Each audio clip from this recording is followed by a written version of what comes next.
process. And I suppose as of today, I'll be a full-fledged member. Yeah, that's So okay. invite Interesting. Jim Law and Quentin Hale up to the front to pull up my new member meeting.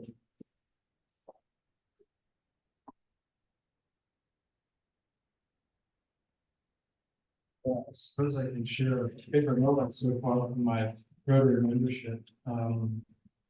Obviously, the first thing I'd like to say is it's been a real pleasure to be among such serving people and to get to associate with such fine people. And I feel very grateful to be part of such a wonderful community. My favorite moment from Rotary so far has been getting to serve, getting to be part of something bigger than myself. Thank you. Thank you very much.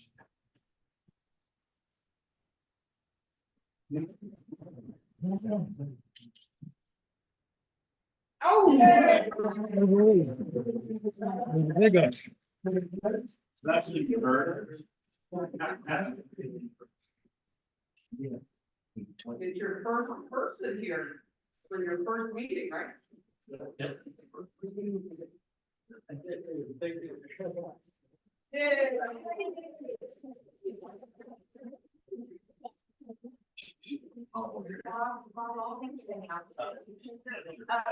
start using a calendar, but first Friday, it's gonna be,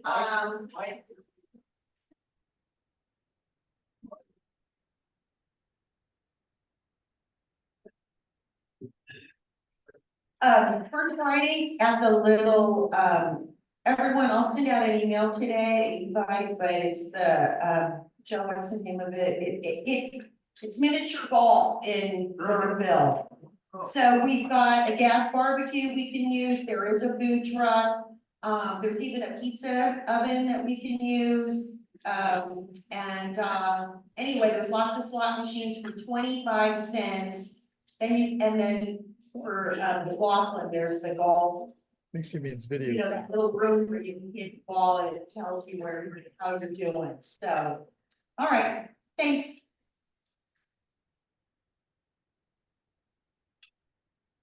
Well, I guess it's, if we don't have any more announcements, go on with the program.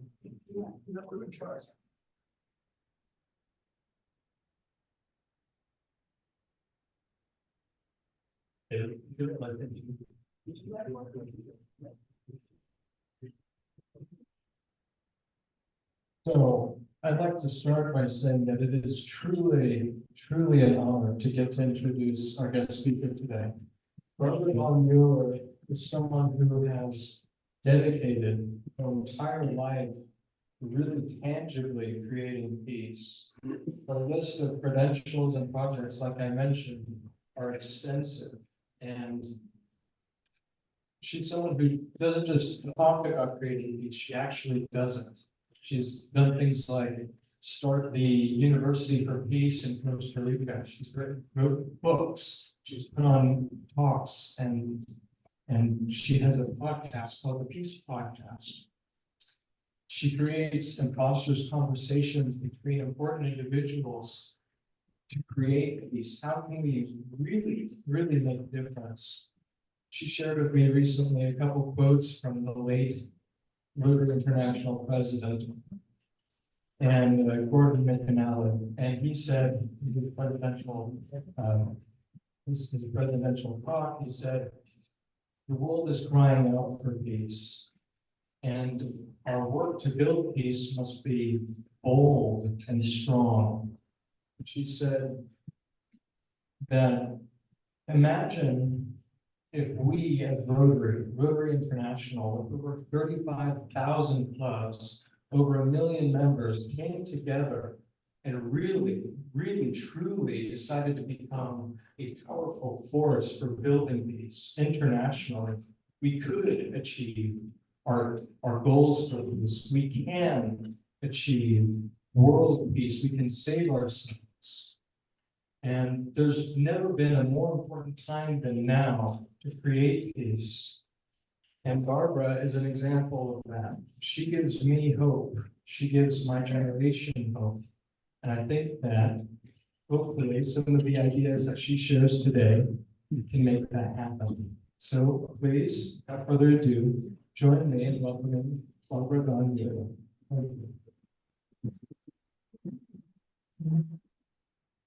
Thank you. I think I'm on now. Is that correct? Can you all see me? Good, thank you. You know, Rotary is very special to me because of two reasons. One, I opened a Hollywood office in Hollywood, obviously. And my lawyer said one day, you know, we're letting women into Rotary now. Do you want to be a Rotarian? And this is in the late 1980s. And I said, I can be a Rotarian? When all of a sudden I realized that there were only men. And I said, well, the only way I'll become a Rotarian is if I go to the club in Hollywood and I'll ask him, do you want a woman? Because there weren't any women in Rotary. And so I went and there was Jack Benny and Steve, whatever, and all these Bob Hopes. And I said, oh my goodness, would you like to have a woman in your Rotary club? And they said yes. And so I became the second woman Rotarian, and I have been a Rotarian on and off for the past, well, 25, 30 years. And then fast forward to 2016. 2016, I worked with Rudy Westervelt to put together the World Peace Conference in Ontario. And I got to interview 75 of the peace speakers for that conference. And I said to Rudy after the conference, you know, Rudy, a speech is not enough. We have to have an action following all of these magnificent speakers. And why don't we start an e-club for Rotary? And so I got together with Rudy and we worked together and created the Rotary E-Club of World Peace. And now we have like a ongoing 100 members. Why? Because it's on Zoom. Why? Because people around the world can join us. And so it allows us to have speakers and action. And this is what I learned from David this morning. Mark Raymond, we had a great conversation and he's talking about your club, your fabulous club going to Mexico, and about Charlie and a few people who are working on water, and that you're a member of the SRAG. And that's one of the actions I want to leave with you today. And I'm going to give you some more, but I really want you to know about the Rotary Action Group for Peace, where I was chair last year. And this year, Michael Hayes is chair. And as a Rotary Action Group for Peace, think of those words. I think we can hear speakers, but what's our action after? What are we going to do now that we've heard a speaker? What are you going to do after you hear me today? And I'll tell you what you can do. And I gave David, and I put it in the chat, our Rotary Action Group for Peace July newsletter is filled with fabulous information. It's got my peace. Thank you, David, for introducing me. You are so lucky to have David Gallagher. You're so lucky to have a second David that I met in your club, David Mark Raymond. He's an action guy. And David Gallagher, when he came to be my intern, he brought me an orchid. I think he's the sweetest, most professional young person I've met. He knows that orchids make women's hearts spin and be happy. So he brought it to me. And then his beautiful mother, Crystal. I cannot tell you all the words that describe the peace and harmony that she brings wherever she is. And that's kind of my message today. Do you cherish yourself? Do you cherish who you are? Do you believe that you can make the big ask somebody to join your Rotary Club? Are you the peace other people need? Yesterday, I interviewed on peacepodcast.org Jennifer K. Hill. And if you want to be motivated to cherish yourself, to believe in peace, listen to Jennifer K. Hill. And if you're not happy with Jennifer K. Hill, you can go on Peace Podcast, and I have over 100 peace podcasts with notary people. Gordon McAnally. He's on my podcast, and now I have this heart affair with him. This Gordon believes in peace. What did Gordon say? We have to work as hard for peace as people are working for war. And I'm going to begin my talk.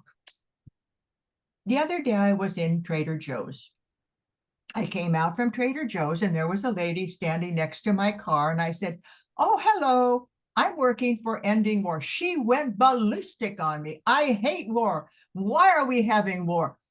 I couldn't get her to calm down so I could tell her why I was talking to her. And so I said, well, nice to know we both are on the same page. We both hate war and I'm working for peace. She calmed down. And I said, the world is crying out for peace. She got calmer. Where did I get those words? Our RI president, Gordon McAnally. The world is crying out for peace. So the next lady I met at my gym, I said, you know what? I'm working on what the Rotary International president, Gordon McAnally said, the world is crying out for peace. She also was calm. She knew we had these wars, but she heard a calm voice. I became the peace I wanted her to believe in. And I asked her, what are you doing for peace? Well, I'm not doing much. Can I give you a couple of ideas? And I told her about going to Peace Podcast to listen to true believers in peace. Al Jubitz, I don't know if you know him, but Al Jubitz founded the Rotary Action Group for Peace. Al Jubitz did the Peace Park in Singapore and this Peace Park in Melbourne. And Al Jubitz said, when you believe in peace, your actions reflect it. No matter what you're doing, if you're meditating, if you're alone, your actions reflect the peace you believe in. And so I realized that if I want to be a peacemaker, I have to use the language of peace. The world is crying out for peace. Remember that when you go up to somebody, maybe even a stranger. I talk to strangers because they're the best source of new information for me. And each Peace Podcast, Al Jubitz is on my Peace Podcasts. The people who are on these peacepodcast.org have a message. And so Al said to me one day, well, what do all these Peace Podcast guests have in common? I said, they believe that what they're doing is going to change the world and bring peace. And they're taking the action to make it happen. Every single one of those podcasts, and we're over 150, and that doesn't include the Power of Peace podcast that I did when I wrote my book. I wrote the book, Revolutionary Conversations, How Every Conversation Can Lead to Peace.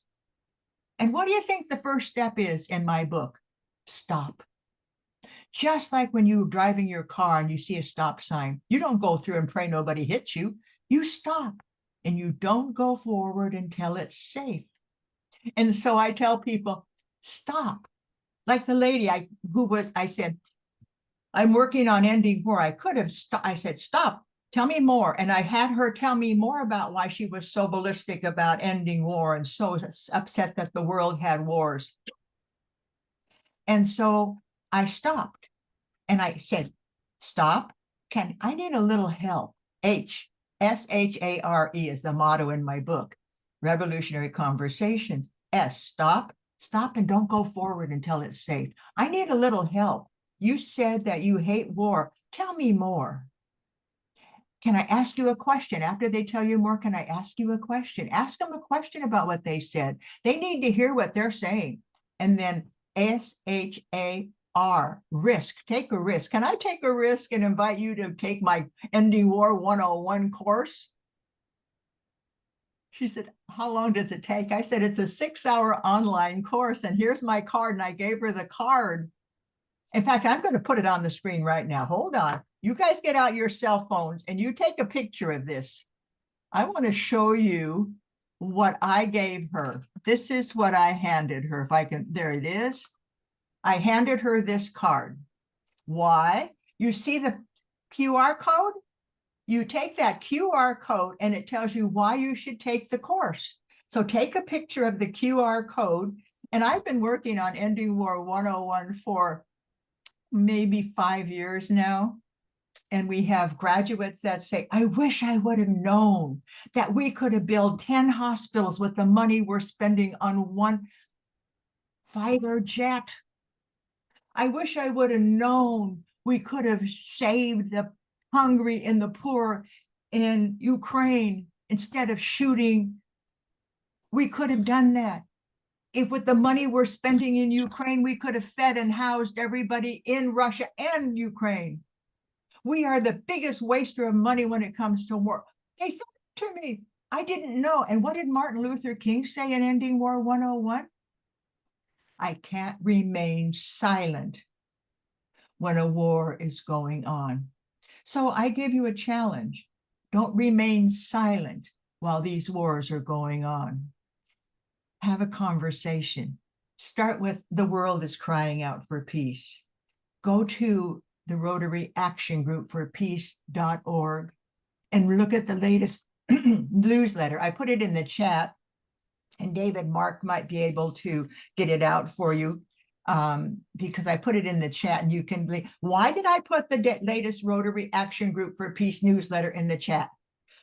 I am an action person, as David told you. And I put in the podcast I did with our international president of Rotary, Gordon McAnally. I'm not afraid to do the big ask. I do the big asks all the time. I talked to like Sam Daly Harris. Sam Daly Harris wrote the book, Reclaiming Our Democracy. I have heard about him for years. And my big ask was to have him get on peacepodcast.org. And now we are having affair of the heart. I love my guests. These affair of the hearts that just open up your heart, cherish yourself, cherish your guests, cherish other Rotarians. I tell you, the way I look at my life is, what have I done lately for peace? And even my granddaughters say, Grandma, what have you done lately for peace? They know. And I tell them what I've done lately for peace. And I'm going to ask you, what have you done lately for peace? And you can send it to my email. David Gallagher will tell you what it is. You know, so what are we finding out? I lived in Costa Rica for 17 years. You heard that my late husband was Dr. Robert Mueller. He died in 2010. When I was in Costa Rica, I saw what ending war brought to that beautiful country. Free health care, free education, no guns, no wars, and no political battles that were settled by violence. And so instead, when Jose Figueres said, I'm going to get rid of that dictator. This is in the early 40s. I'm going to get rid of that dictator. And he got all the farmers together who had no guns. They had machetes. They had hacksaws. They had whatever you want, axes. And so they got together on the property that I had the privilege to live on in Costa Rica, where Jose Figueres demilitarized Costa Rica. And he went up on the hill, and all these old farmers with their machetes and their axes said, we're going to take over and have a country of peace. So they marched on down there, and they told the dictator, you can leave now, because if you don't, we're going to hit you on the head with one of our axes. So the dictator left. And they went to the jail, and they said, okay, you political prisoners, go home to your families. You don't need to be in prison. You need to be with your children. Think of that story, that they went home. The political prisoners who had no reason to be in jail, they were only there because they didn't agree with the dictator. So 1996, I marry Robert Mueller, who was the founder of the University for Peace with Rodrigo Carasso. And we live in this cabin in Costa Rica, me in a cabin the size of an average garage, and no carpet, no stove, no internet, nothing that I had been used to in Santa Barbara. A white house, art on the walls, a jaguar in the garage. I went down to Costa Rica and lived with the animals, and I lived with my darling husband, and we would walk down the hill to the University for Peace. There were days when I said, I can't take this anymore. I need a good shower. And the only shower I had was this little plastic thing that put electricity in, and you got a little hot water and you bathed in that. And one day when I said, that's it, I'm out of here. I'm going to leave the front door open. And then in Costa Rica, they don't steal your jewels. They steal your refrigerator. They're so poor They come in and they take your refrigerator. So I said, maybe they'll take the one thing I have and then I'll have to go home. So I jump in the shower. I'm singing a song. I'm going home now. I'm going home now. And I come out of the shower, and on the dining room table is a hot mango pie. And I'm thinking, where'd this come from? And I sit down and I eat 1/4 of that pie. And you know what sugar does? It makes you happy. And I said, I love living here. Who sent me this hot mango pie? And I have since called it the miracle pie because it made me stay in Costa Rica. And I called up the founder of the Radio for Peace. And she, my wonderful friend, I said, did you bring me that hot mango pie? She said, yes, for 3 years, I've been wanting to make you that hot mango pie. And today something told me to make that pie and bring it up. But you weren't around, so I left it on the dining room table. I said, you know something, Deborah? You created a miracle. I was ready to leave today. But because of your pie, I have a new resolve. So then I became more able to live in this beautiful 400-hectare farm, believe it or not, with trees and monkeys and mangoes. And I became used to living like that. But we traveled around the world working for peace. So in 2010, when my darling husband died, I said I could be sad or I could finish his work for peace. So that's when I started peacepodcast.org. I've always had a good voice. And so I thought, well, maybe I'll just use Zoom. I don't have to travel anywhere. I'll just start peacepodcast.org. And that was my solution to his leaving me. Instead of having that moment of pain, anger, I went into something new that challenged me, that made me cherish myself and cherish my guests. So I'm going to lead my little Reclaiming Our Democracy by Sam Daly Harris, who said, everybody should have a laser talk. We should have a problem. You know the problem, war. We should have a solution. Join the Rotary Action Group for Peace. Have a peace moment in your club every single meeting. Have one person tell you what they've done for peace that week. State the problem as I just did and state a solution, and then have a call to action. The solution I showed you was Costa Rica. If they can get rid of their military and use their money in a logical way and creating infrastructure and schools, and you know, in Costa Rica, everybody wears a uniform. Well, they can pay for those uniforms because they don't have a military. So anyway, and watch peacepodcast.org. Listen to the latest one. Meet Gordon McAnally. Meet Sam Daly Harris. Meet these people who have such a passion. Oh, you know what the good news about Peace Podcast is? 15 minutes. I don't want your hour. I want your 15 to 25 minutes of your time to be motivated to discover more. So when you hear Jennifer K. Hill, at the bottom, it gives you two places you can go to find out more. When you hear Sam Daly Harris, we give you the radio shows. Fox News, we give you the radio shows that he has been on with his new book, Reclaiming Our Democracy. Isn't that a beautiful title? Reclaiming Our Democracy. And I want our world to understand that. So my call to action today for you, as in his laser talk, he said, what is your call to action? My call to action is go to the Rotary Action Group for Peace.org and join. Do you know what it costs to join the Rotary Action Group for Peace a year? $20. Join the Rotary Action Group for Peace. I'm going to watch and see. We now have 1,000 members. If each of you join, we should be up to 130. I'm going to be watching. I'm going to be counting, and then I'll come back and tell you how you did. So, and then I want you to go to peacepodcast.org. And I'll be counting again, because every time you watch one of those podcasts, my numbers rise. They get larger. Let's suppose that you want to know more about writing the book of your dreams, your memoir, and you don't know where to go. I interviewed Jim Cox, Midwest Book Review. He tells you exactly what to do because I know you don't want to go to your eternal reward without leaving some legacy behind. And if you've been putting off writing your book, then go listen to Jim Cox. And my book, Revolutionary Conversations, The Tools You Need for the Success You Want, got a review by Jim Cox and my wonderful, wonderful reviewer. She did such a good job. We won 5 awards for our book. 5, because I went to Midwest Book Review, and you want to write your memoir and get an award? Go to Jim Cox. Pay attention.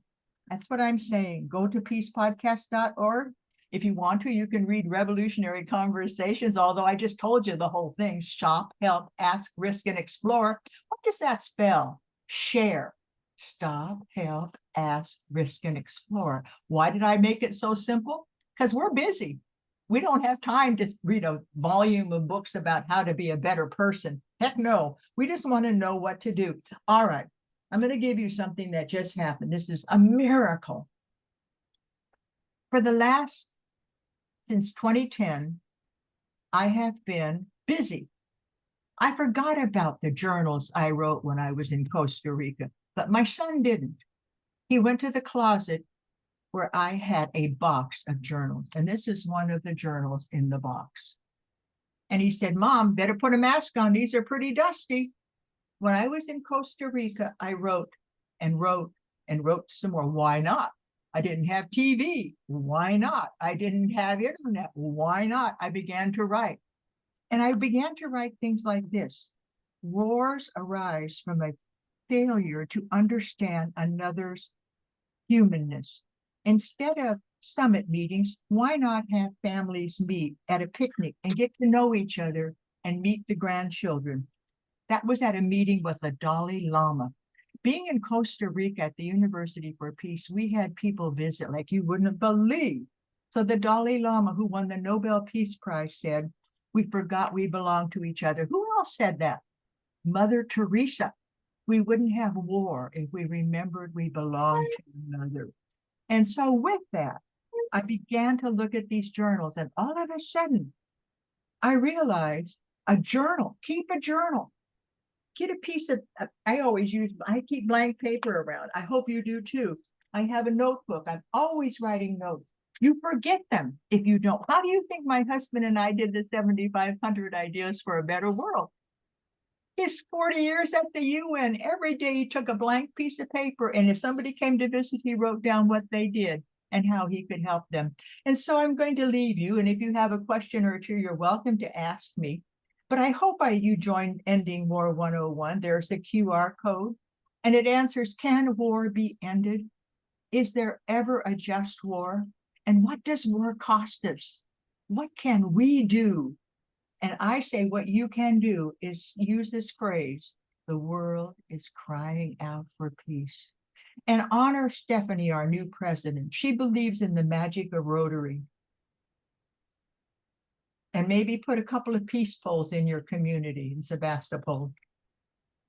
And be so grateful that you just put David Gallagher in your group. This is a networker. He will bring in more youngins. That's what I want, more youngins in Rotary.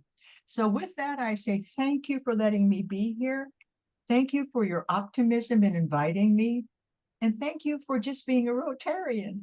There's over 1.5 million Rotarians around the world. And together, as David said, we are the moment.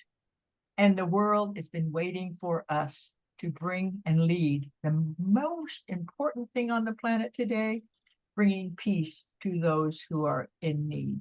And with that, I thank you.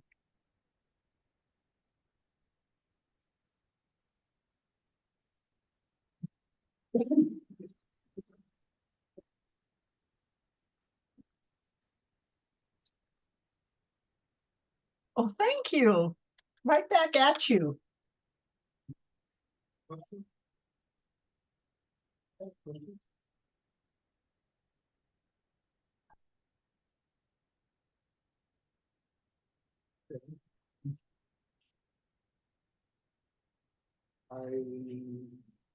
Yellow and red.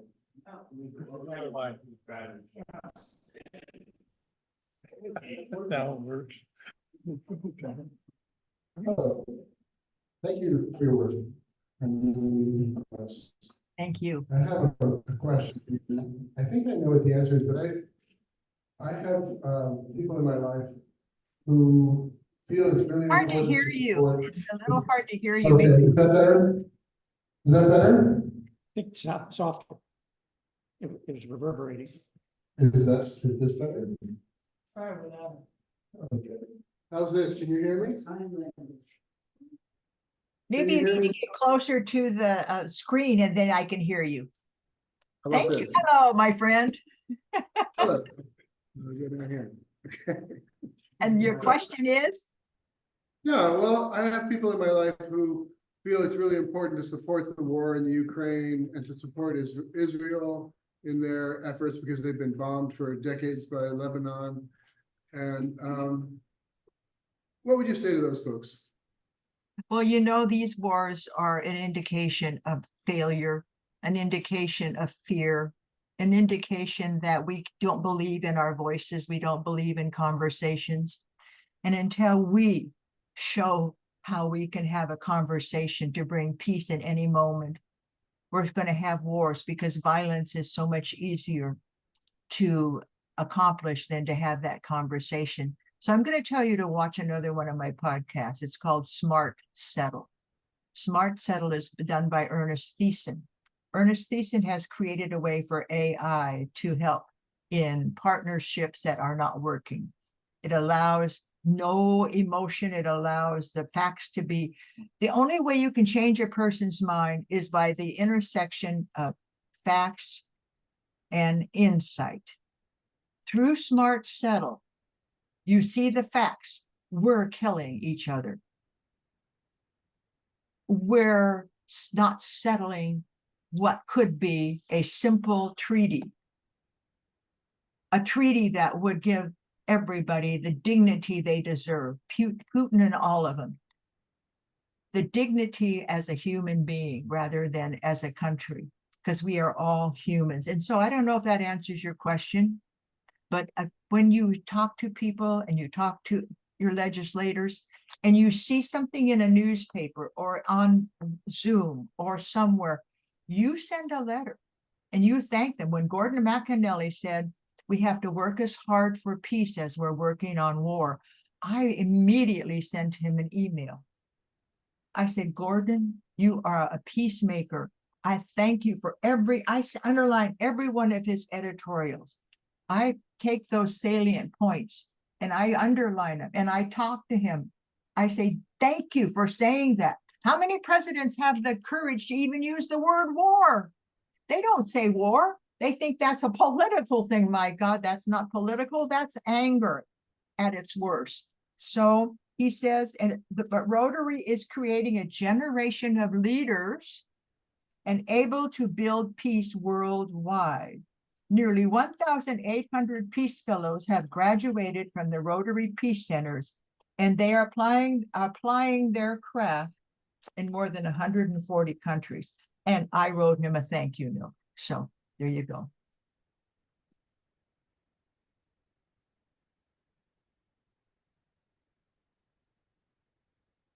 Any other questions? If you have a question, you might want to come up to the screen and talk on that microphone so I can hear you.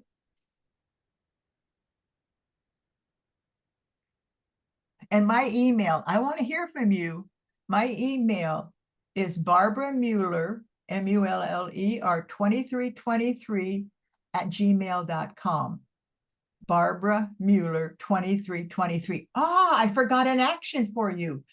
I created my team and I created an International City of Peace in Santa Barbara. We are an International City of Peace. And you know how we became one? We filled out the form. It's a one-page form. You have 4 people sign it and you become an International City of Peace. Why do I love the number 23? I was born on 3/23. My husband was born in 1923. And my number for the International City of Peace is 323 because I can remember that. So we are the 323rd International City of Peace, and I hope you all become an International City of Peace. No more questions? Thank you very much. Thank you. Remember, I'm counting. Thank you.